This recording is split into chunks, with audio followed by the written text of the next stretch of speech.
big headline here is that this tornado warning for Sullivan County, it's now been extended for about another half an hour to 12:45. Yes, because we started out the show with that warning in effect until 12:15, and now it's until 12:45, and that's because the rotation is getting a little stronger. So let's get right to it.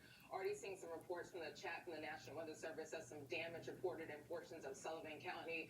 So we'll get that to you as soon as we can. The latest with this warning, moving to the northeast around 30 miles per hour. So the most dangerous part of this storm pushing outside of Livingston Manor, now moving towards Hazel and Parkson and Grooville, and once again that's in effect until 12:45. So the rotation, we're looking at velocity, also showing us the wind speed and direction.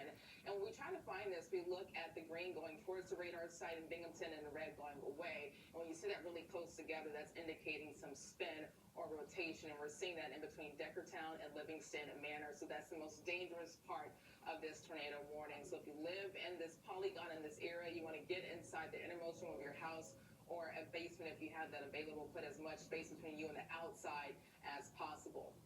We're going to put on a tracker as this is moving to the northeast at 30 miles per hour, so that should get closer to Beaver Kill in around 7 minutes and Lou Beach close to 11 minutes. But for the rest of Sullivan County, you just have heavier rainfall, and that's the case across the remainder of the tri-state.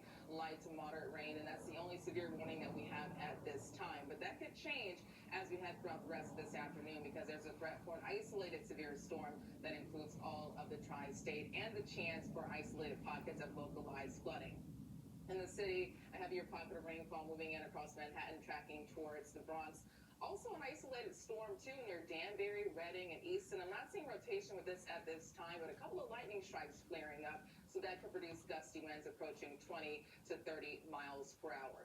This is another look at that severe risk that includes all of the tri-state. The main concern, damaging winds and downpours, and the chance for an isolated tornado like what we're seeing right now. And that threat continues for the rest of this afternoon and this evening. This is the scene looking outside in the city, cloudy and gloomy. It feels like Miami out there because it's so muggy. Temperatures near 73, northeast winds near 3 miles per hour. We have similar numbers all across the area, the 70s, and another look at what's going on radar, back to widespread rainfall. But a pocket of dry air now pushing into southern sections of Monmouth and Ocean County.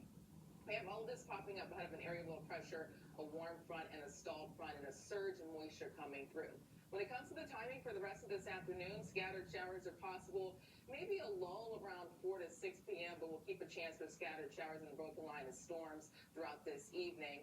After the 11 p.m. newscast, that's when drier air takes over, and tomorrow morning, starting out cloudy, but the rest of Friday, we'll actually tap into some drier air, giving way to more sun.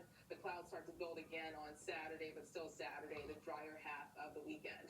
Rainfall totals since yesterday ranging from 1/4 of an inch to 1/3 of an inch, but we could end up with up to an inch or two in some spots as we add more to these totals throughout the rest of this afternoon. And the tropics, a lot of activity. Tropical storm Umberto that will continue to move to the northwest, eventually turning into a hurricane. Also, another tropical wave near the Dominican Republic that will eventually turn into a tropical storm as it gets close to the Bahamas this weekend.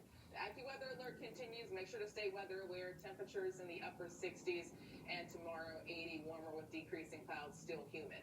For the rest of the 7-day forecast, this weekend a chance for a shower around on Sunday, and then looking ahead to next week, Monday partly cloudy, by Tuesday 73, Wednesday temperatures in the 60s. Once again, still tracking that tornado warning storm for northwest Sullivan County. That includes Livingston Manor in effect until 12:45. Okay.